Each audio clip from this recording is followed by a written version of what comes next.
So, if you take a look at the picture that you guys are looking at, that is the Eternal Dragon of Time. It is a Chaos Beast in the game Adventure Quest Worlds. It's the 13th Chaos Beast. The final one in the final battle. Now, I mean, a lot of this are both spoilers and probably won't make a lot of sense to you people, but I feel like I should put that picture in context because I like it. I like that dragon. Maybe I could make an entire video as to why I like the character of this dragon so much so to where I will allow it to represent me. So, yeah, that's what it is. The Eternal Dragon of Time, more or less the god of Adventure Quest Worlds. It controls, it sees everything, it knows all, it is the ultimate being there. And ironically, spoiler alert, the main hero, the character that I play in Adventure Quest Worlds, turns out to be the reincarnated form of the Eternal Dragon of Time. The being that wishes to save Adventure Quest Worlds from the force that is chaos. Literally, chaos. And that is what I wish to be. I wish to be the antidote to the chaos that is going on in our world. Now, of course, I can't do this alone, and I realize this. But looking at the Eternal Dragon of Time, I think it is a good representation of what I try to do. So that's why I use it. I think it's a cool dragon. I like the character in the game. But this has nothing to do with what we're talking about today. I just wanted to put that into context for you guys.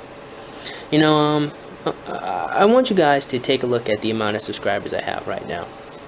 I have about 864 at the time of this recording. What that means is this message is not going to get out to a lot of people.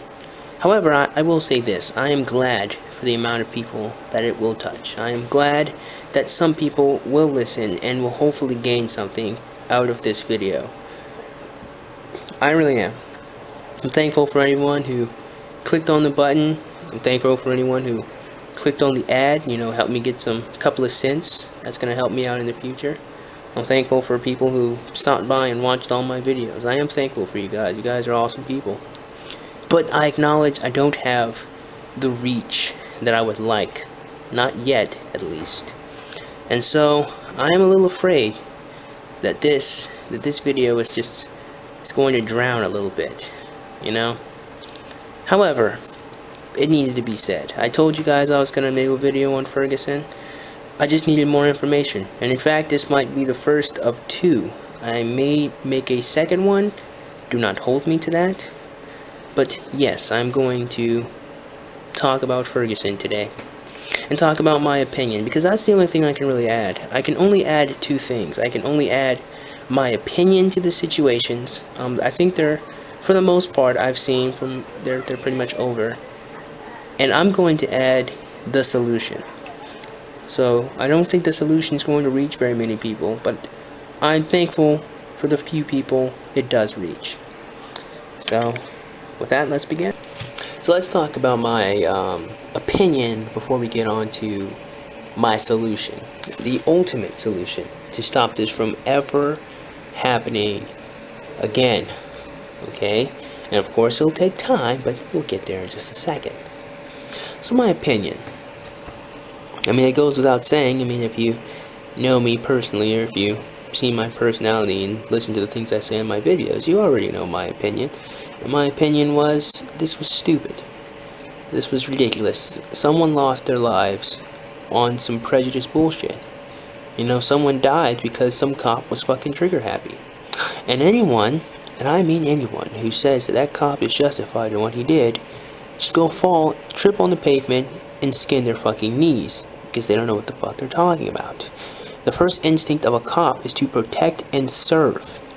They are supposed to protect us from perpetrators, not be just as bad as they are. I read all the time, and I don't really agree with the feminists wholly, but I see them with the bullshit all the time. How police officers are rough with rape victims, how they put them down, or some of the police officers are actually having sex with some of the victims, or having sex with some people. You know, some of the victims of all types of different crimes, not necessarily rape, but you know, I've read stories like that a couple of times. I've read comments like that a few times. And it's fucking ridiculous, the corruption that's going on in all facets of society. Like, what is happening to us? You know, as a culture. Why is this happening? Because if there is no ultimate plan, you know, if there's no Illuminati, you know, there's no Satan, there's no Lucifer, there's no evil force. What is going on? If we human beings are truly just alone in this universe, and we just have complete control, and we're just these little beings floating on a little rock, why is it so fucking hard for us to get along with each other? Why is it so fucking hard for a police officer to put this boy down instead of pulling out his gun and shooting him, without tasering him, without telling him to stop, without doing something? Why would the gun be the first instinct? That bothers me a great deal. The militarization of our entire country, our entire government. I mean, link in the description box below. Go check out Sargon's video. It's called Classified. Go check that video out. It is a non-conspiracy look at the militarization of America and how the government has just gone overboard. Again, I highly recommend it. Go check that video out. I'm probably going to watch it after I record this video.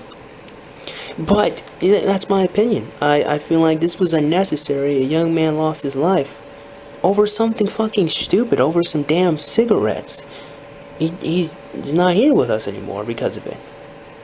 Now, my next point of fact is, of course, two wrongs don't make a right. Now, there were some peaceful protests because Michael Brown's body was left in the streets for hours, like I think for like 3 or 4 hours, before he was finally taken off the street. And he wasn't even taken off the street by an ambulance, it was by like a police van. So why did it take the police such a long time to scoop his body up and to do an autopsy or do whatever they do with dead bodies, or bring him to the morgue? Or why did they leave him on the ground like that? They desecrated this fucking boy's body, right? And this is why all the protests were happening. They wanted justice. You know, these people were sick of the police brutality. They were sick of the racial prejudice, and I understand the protests, and I understand the riots. However, the looters, I mean, the looters shouldn't even fucking be there. They should go somewhere. So of course I don't condone the looting, and the looting is holding us fucking back, and I'll explain that in a minute or so. But I can understand the frustration, you know? I've been stopped by a couple of police officers. I've had to deal with racial profiling several times in the course of my lifetime, and while it was never to such a serious degree to where my life was in danger, I mean, I've experienced it. I think a lot of young black men can talk about that shit. And you know, the thing is, I'm not even a stereotypical black guy, you know what I'm saying? Back in the day, I used to be called an Oreo, which is a damn stupid insult, by the way. But, you know, and the point that I'm making is I don't fit any stereotypes, and yet, you know, the color of my skin, you know, this shit happens. And I don't want anyone to come on my fucking channel and say, stop being a social justice warrior. Look, listen, anyone who calls me a social justice warrior, fuck you. How about that? Anyway, and this shit is real. This is real. You know, this shit does happen. And we do need to talk about this. Now, it doesn't happen to the degree like back in the civil rights movement. I mean, civil rights era, no, absolutely not. But it's still going on. Case in point, again, what's going on in fucking Ferguson. So, I think this discussion definitely need to happen, but not as if black people are still being oppressed to the civil rights level. You know, not to the level where we need a social movement. We don't need a social movement for this, because there is a solution. And the solution is for all of these dumb niggas to stop robbing, stop stealing, and to start making a difference in their lives. And it's hard. Do not misinterpret me. I'm not saying that what I'm about to say will be an easy thing to do, but it will be necessary to stop this from happening. What we need is young black men to stop going around and having sex with every fucking person they see. That needs to stop. And if they do have sex and get a woman pregnant, they need to stay in their lives. Men need their fathers. Boys need their fathers. Daughters need their fathers. This is for the first part of the solution. The black community needs to become a fucking patriarchy. And I know the feminists are gonna come and they're gonna complain and whine. Shut up, feminists. Shut up. Fathers need to be in their sons' lives. They need to be in their daughters' lives. We need more men in the black community putting up an example for these young boys, because what the example we see is the mainstream media, a bunch of thugs, a bunch of gangsters. That's their fathers. Rap music is the father of these young men. This is why Michael Brown was doing the stupid shit he was doing. This is why Trayvon Martin was doing the stupid shit he was doing. We need positive role models, and that starts in the family unit.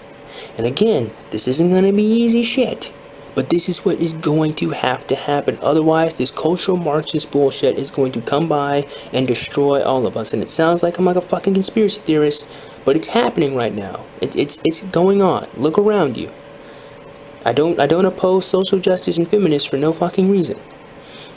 So that's what we need. That's the first part. We need role models. We need fathers to raise their children. We need to get this gangster image out of the mainstream. We need to be pushed, get as far away from that as possible. And this doesn't necessarily mean you have to become some business tycoon. This doesn't necessarily mean you have to go try to be, you know, like the white man or whatever. But we need to have an identity that is away from the hood. Or we need to make the best with what we got that is not gangsters, that's not gold in our mouth, they're these nice shoes. We need to get away from that image, because when we destroy that image of what it means, that Sambo coon thug nigga image, then people are going to have to address us black people as people, not as a character, not as a stereotype. We need to get Iggy Azalea to stop fucking looking like a damn idiot and to stop sounding, because we're and she knows what she's fucking doing. I know she is, but she is associating her language, her character of a fucking ridiculous voice with the black community, and that's what black people ride with. We need to stop that. We need to throw that out the fucking way. Lil Wayne, all that rap music, we need to get as far away from that shit as possible, because that is the image that these people and that the police see. We don't need that image. We need to destroy that. Get away from it. Because as long as that is our role model, as long as those are the makeshift fathers that our black community has brought up for us, shit like this is going to continue to happen. And I understand this is not easy advice. It's not an easy thing to hear. A lot of people are probably going to get their feelings hurt. But if you want to stop innocent black men, Michael Brown wasn't even innocent, but Trayvon was. If you're going to stop innocent people, unarmed people, from being shot and gunned down for stupid, mundane shit, we have to destroy this negative image of black people. It has to go away. Otherwise, this problem will continue. The riots need to stop. They have to. No more riots. Peaceful protests, no matter what the police do. We have to go all the way back to the civil rights era and be completely peaceful. We cannot stoop down to their racist level. You cannot do it. Okay, and like I said, this message will probably only hit about 100 people. But for the people who are listening, pass it around. Tell them, get away from that image. Destroy it. Get away from rap music. Get away from the thug, the nigger, the fucking Sambo, the gangster image. Get away from that. Create a new identity, a positive identity for black people. We can be artists, we can be philosophers, we can be writers, we can be authors, we can be whatever we want to be. But as long as that image is still in the mainstream mind, people are still going to associate our dark skin, our light skin, our skin with that bullshit. And we need to destroy it. That's my opinion on what's going on in Ferguson. The riots are not helping anything. In fact, they're almost justifying why the police feel the way they feel. And like I said, almost.